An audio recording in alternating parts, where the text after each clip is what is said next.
प्रभु यीशु मसीह के नाम से सबको जय मसीह की। आज का वचन है नीति वचन उसका 21 अध्याय 3 वचन। धर्म और न्याय करना यहोवा को बलिदान से अधिक अच्छा लगता है। मेरे प्रियो, इस वचन में हम धर्म और न्याय के मार्ग में जो चलता है वो व्यक्ति धर्म के मार्ग और दान करना, बलिदान, यहोवा को बलिदान करना यानी कि भेंट चढ़ाना, इस दोनों कामों में कौन सा उत्तम काम है, इस विषय के बारे में इस वचन एक्सप्लेनेशन करता है यानी कि समझाता है। मेरे प्रियो, दोनों धर्म का काम है। धर्म का काम क्या है? सबसे पहले धर्म का काम और न्याय करना ये क्या होता है? सीधे मार्ग में चलना धर्म का काम है। पवित्र मार्ग में चलना धर्म के काम है। परमेश्वर ने जो वाचा दिया है उस वाचा के अनुसार चलना धर्म के काम है। उसमें सब कुछ आ जाता है।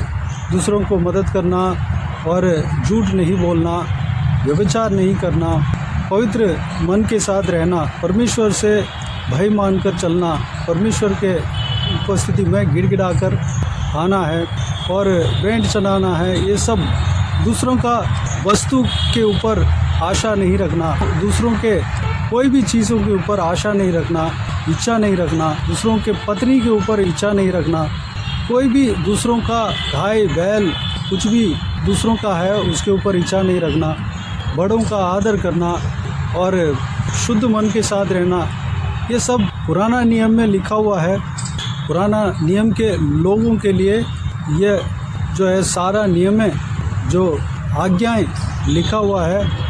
नया नियम में उस विषय को प्रभु यीशु मसीह विस्तार से बताया है। प्रभु यीशु मसीह हमें पुराना नियम से अधिक उत्तम रहने के लिए कहा है। यानी कि शास्त्री और फरीसी लोग जो प्रभु यीशु मसीह ने जब इस धरती में जिया उस समय पुराना नियम के नियमों को पालन करने वाले थे और पुराना नियम के अनुसार चलने के लिए प्रयास कर रहे थे और पुराना नियम के नॉलेज उनके अंदर था, लेकिन पुराना नियम का सही अर्थ को नहीं समझा। सही मुद्दा परमेश्वर ने उस नियम को किस लिए दिया है वो मुद्दा को नहीं समझा, खाली उस नियम को नियम के तौर पे पालन करने वाले थे। मन जो है शुद्ध नहीं था। उस तरह के लोग थे जो फरीसी और शास्त्री लोग। प्रभु यीशु मसीह पुराना नियम के मुद्दा को समझाया। पुराना नियम किस लिए दिया गया है, परमेश्वर ने पुराना नियम को देने का मकसद क्या है, पुराना नियम को यानी कि पुराना नियम में जो आज्ञाएं परमेश्वर ने दिया है उस आज्ञा को किस तरह में पालन करना है, वो सही जड़ को प्रभु यीशु ने समझाया। उदाहरण, पुराना नियम में एक आज्ञा कहा गया है कि तुम व्यभिचार नहीं करना, तो व्यभिचार करने से ही व्यभिचार का पाप पूर्ति नहीं होता। व्यभिचार का पाप हम नहीं कर रहे हैं। परमेश्वर प्रभु यीशु मसीह कहते हैं कि मन में अगर गलत सोच लिया तो भी वह व्यभिचार के पाप के बराबर है।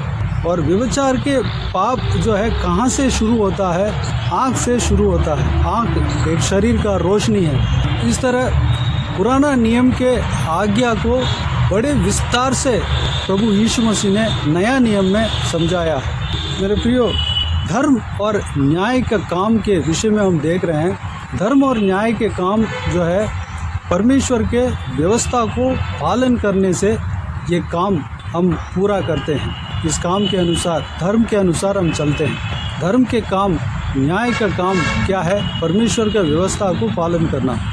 दूसरी बात, उसी धर्म के विषय का अंदर ही आता है, धर्म के मार्ग के अंदर ही आता है कि परमेश्वर को बलिदान देना, भेंट चढ़ाना, यानी कि परमेश्वर के लिए देना।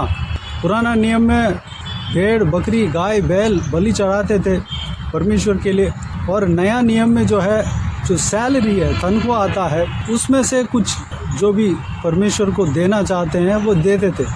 वो बलि चढ़ाना, इस कार्य में भी एक रूल है। पवित्र हृदय के साथ हमें बलि चढ़ाना है। अगर अपने भाई से अगर दुश्मनी के साथ हम अपने हृदय में कड़वाहट रखकर बलि चढ़ाने से वह बलि जो है पूरा फल नहीं दे पाता। परमेश्वर ने कहा, प्रभु यीशु ने कहा, तुम बलि चढ़ाने से पहले जाकर अपने भाई या किसी से भी तुम्हारा दुश्मनी है उसमें मेल मिलाप कर लो, पवित्र हृदय के साथ आकर तुम बलि चढ़ाओ। इस तरह की प्रभु यीशु मसीह डेफिनेशन दिया, समझाया। मेरे प्रियो, यहाँ पर इस वचन के अनुसार हमें ये कंक्लूजन मिलता है, ये हमें जानने में आता है कि धर्म और न्याय के विषय और परमेश्वर को बलि चढ़ाने का विषय, दोनों में धर्म और न्याय के विषय सबसे ऊपर रहता है। धर्म और न्याय के अंदर ही परमेश्वर के बलि चढ़ाने का विषय आता है, लेकिन हम धर्म और न्याय के विषय हमारे अंदर नहीं है, धर्म के मार्ग में नहीं चल रहे हैं और परमेश्वर के वचन के अनुसार नहीं चल रहे हैं, लेकिन परमेश्वर को हम दे रहे हैं, तो उसमें जो है परमेश्वर सेटिस्फैक्शन नहीं होता।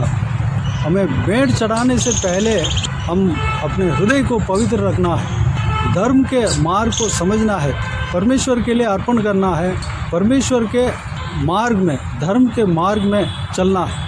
हम जितना भी परमेश्वर को भेंट चढ़ाएं, एक बात है, परमेश्वर के लिए भेंट चढ़ाना ज़रूरी है, परमेश्वर को देना ज़रूरी है।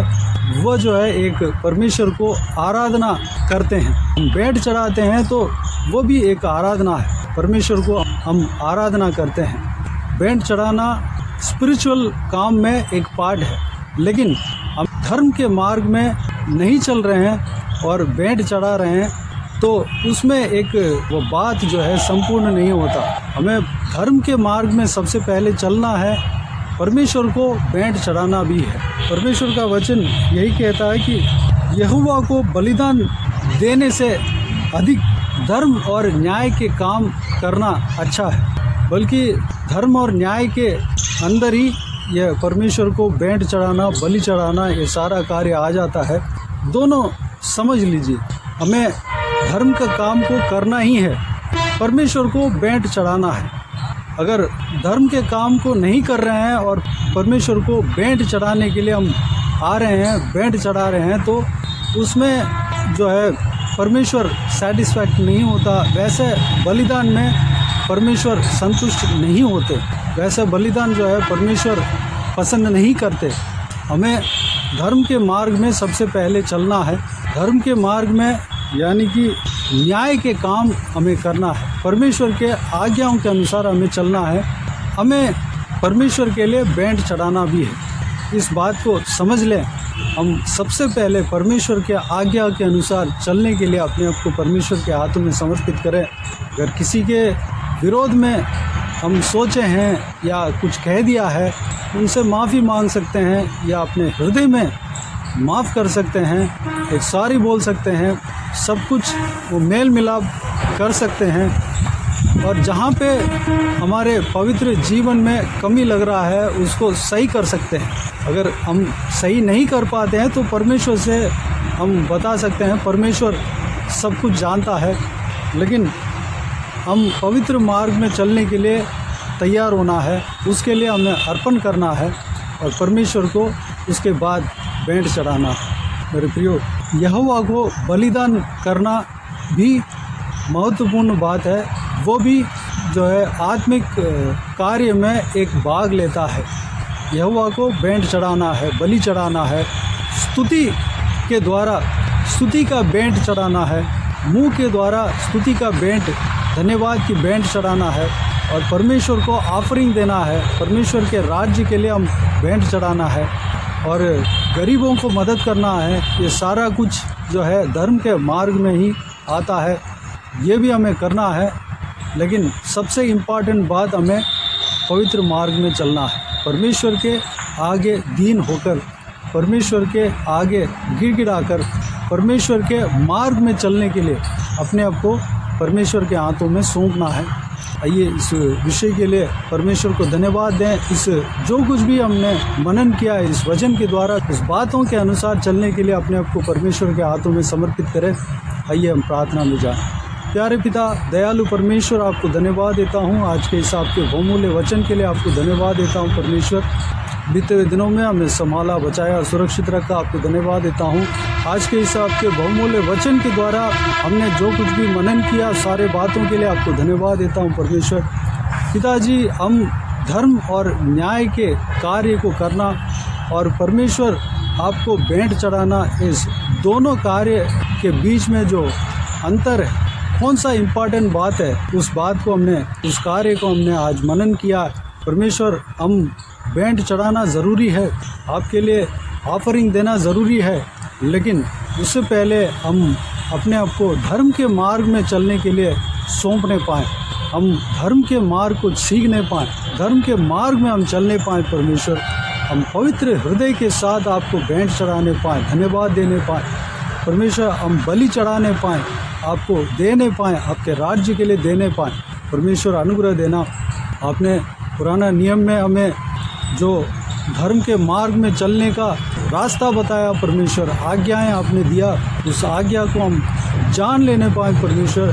फरीसी और सदूसियों की तरह नहीं, बल्कि परमेश्वर उस आज्ञा के मुद्दा को हम जानने पाएँ, यूँ ही हम पालन नहीं करने पाएँ। उस मुद्दा को जानकर परमेश्वर, प्रभु यीशु मसीह ने जो डेफिनेशन दिया, हर एक आज्ञा के बारे में, आज्ञा के विषय में डेफिनेशन दिया परमेश्वर, उस डेफिनेशन को हम जानने पाएँ परमेश्वर। आपके आज्ञा को हम जानने पाएँ परमेश्वर, उस आज्ञा किस लिए दिया, उस मुद्दा को हम जानकर हम आपके आज्ञाओं के अनुसार हम चलने पाएँ। अनुग्रह देना। आपके न्याय के काम हम करने पाएँ, धर्म के काम हम करने पाएँ। परमेश्वर, अनुग्रह देना पिता। उसी में हम, हालेलुया, उसी में आपको भेंट चढ़ाने का कार्य भी आता है परमेश्वर। हम आपको भेंट भी चढ़ाने पाएँ, धन्यवाद का भेंट चढ़ाने पाएँ, स्तुति का भेंट अपने मुंह के द्वारा, अपने ओंठों के द्वारा चढ़ाने पाएँ। और परमेश्वर, आपके कलीसिया के लिए हम देने पाएँ, आपके राज्य स्थापना के लिए हम देने पाएँ, सुसमाचार सुनाने के लिए, सुनाने का काम के लिए हम देने पाएँ। परमेश्वर, अनुग्रह देना। सारे जनों को इस मार्ग पर, इस वचन के अनुसार चलाना पिता। सभी को आशीष देना, सुरक्षित रखना पिता। किसी को भी कोई भी कमी घटी ना होने देना, भरपूर आशीष देना परमेश्वर। हालेलुया। परमेश्वर, धन्यवाद। आपके इस आपके बहुमूल्य वचन का गहराई में हम जाने पाएँ परमेश्वर। आपके आज्ञा के अनुसार हम चलने के लिए हमें मदद करना परमेश्वर। धन्यवाद। जो भी जन इस वीडियो को सुन रहे हैं, हर एक जनों को इसी तरह चलाना पिता। धन्यवाद। जो भी जन बीमार है, उनको आपके हाथों में सौंपता हूँ, उन्हें छूना, चंगा करना, प्रभु यीशु मसीह के नाम से चंगा होने पाएँ। अगर किसी को दुख हो, तकलीफ हो, सारा दुख तकलीफ को दूर करना, परेशानियों को दूर करना, आंसू को पहुँचना परमेश्वर। जो भी जन जहाँ कहीं भी जाते हैं, आते हैं, हर एक के ऊपर आपके हाथ हमेशा बने रहने पाएँ। हर एक के ऊपर, हालेलुया, आपके लहू को लगाना परमेश्वर। हर एक के ऊपर आपके लहू को उंडेलना, आपके लहू से छिपाना परमेश्वर। उनके संग रहना पिता। महिलाओं को आपके हाथों में सौंपता हूँ, बुजुर्ग व्यक्तियों को आपके हाथों में सौंपता हूँ, छोटे बच्चों को आपके हाथों में सौंपता हूँ परमेश्वर। सभी को संभालना, सुरक्षित रखना पिता। जो भी बच्चे पढ़ाई कर रहे हैं, पढ़ाई में आशीष देना परमेश्वर, पढ़ाई में उन्नति देना पिता। जो नौकरी करते हैं, नौकरी में आशीष देना, नौकरी में उन्नति देना। जो बिजनेस करते हैं, बिजनेस में आशीष देना, उन्नति देना पिता। धन्यवाद। बाकी सारे बातों का आपके हाथों में सौंपते हैं। सारा आदर, महिमा, जलाल आपको मिलती रहे। सारा दुआ प्रार्थना को प्रभु यीशु मसीह के नाम से मांगता हूँ, सुन और ग्रहण कर। आमीन, आमीन। प्रभु यीशु मसीह के नाम से प्रभु यीशु मसीह का आशीष और अनुग्रह हम सभी के ऊपर बने रहे। आमीन, आमीन। मेरे प्रियो, इस चैनल को सब्सक्राइब करें और शेयर करें। अगर किसी को भी प्रार्थना का विषय हो तो डिस्क्रिप्शन में दिए हुए नंबर पर कॉल करके प्रार्थना करा सकते हैं। हम आपके लिए प्रार्थना करेंगे। आप अपने व्यक्तिगत प्रार्थना में हमारे लिए प्रार्थना कीजिए, इस सेवकाई के लिए, इस सेवकाई का उन्नति के लिए, इस सेवकाई में जुड़े हुए हर एक जन के लिए, हर एक का आत्मिक उन्नति के लिए, तरक्की के लिए, आत्मिक आशीष के लिए, संसारिक आशीष के लिए, पारिवारिक आशीष के लिए प्रार्थना करें। प्रभु यीशु आप सबको आशीष दे।